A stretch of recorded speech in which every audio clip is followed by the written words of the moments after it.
Any final things you'd like to say to people watching, your fans, young authors who would want to follow in your footsteps? What would you Well, like to say to the world? so I did this really great online interview. If I were more prepared as a marketer for myself, I would know the name of the website immediately, but I don't. But I did an interview recently that was like an online article interview, and they asked that same question as like, what would be the one advice that you give? And I'm like, I make a good story for not going with traditional publishing. But I only did that with confidence that I had an alternative plan, meaning I had someone who was already, my husband is already geared toward that. He already, that's his shtick.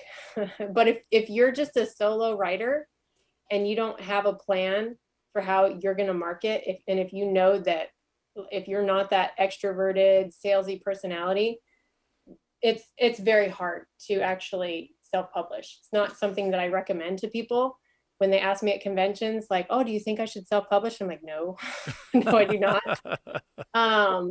I certainly don't regret it, but again, I have a Brad and not everybody has a Brad. So Brad is a singular entity.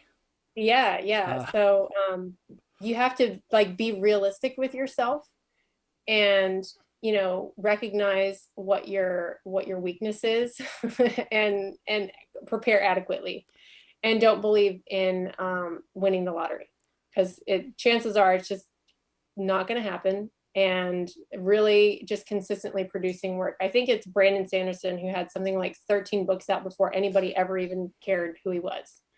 So producing consistently, it's really the same thing as YouTube or Twitch. Like, producing content consistently is the best way to gain attention, and having a plan of action to like get that out to people.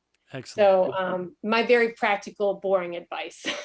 So don't necessarily go get an RV like me. Go, make a plan, be determined, but be realistic.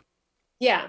I like it. Realistic expectations, like expectations, because so many people are like expecting you to send out a query letter and then have an answer back and like, oh, now you have a publisher. No. Well, most of all, I think what I love about your story was when you double down after disappointment. Because the way I've seen things, the authors that I've talked to, this will kind of be my closing message, is 80, if not 90% of writers who fail don't fail because their ideas weren't creative enough or their writing wasn't good enough. They give up. It's just so discouraging. And so, yeah, in many ways, I know it's hard because you lived it, but you are a very inspiring figure just for the kind of determination that you and Brad, yes, but you were certainly there through all of it, brought to the game. So, yeah, an incredible amount of determination. And that's what I think a lot of people who go down this road, no matter what path they choose, right, whether it's self-publishing or traditional publishing or hybrid or whatever, doesn't matter which path you go down. You need that determination. Yeah, for sure. I mean, it's like you come at it in a certain, I think Brad's greatest strength is you come at it, if that fails, you tweak it, you come at it, that fails, you tweak it again. You just keep tweaking it until you find something that works. Look, to be quite honest, I've got 8, almost 9 books out, but I'm still not where I want to be sales wise. But I don't have any intention of like quitting. I love writing. People buy my books. People like my books. And I'll just keep producing and coming at it in different directions. And then eventually, we'll get there. And then I don't spend too much time thinking about, I don't read reviews. I literally do not read reviews because I understand the purpose of reviews is not for authors, it's for readers. I do, and it's awful. It's absolutely awful. Stop that. I can't stop. I always have to look, and it's oh no. Even the good ones, I'm like, that's not what I meant, though, right? So yeah, it's. I don't read any of them, even the good ones. Yeah, it's probably better.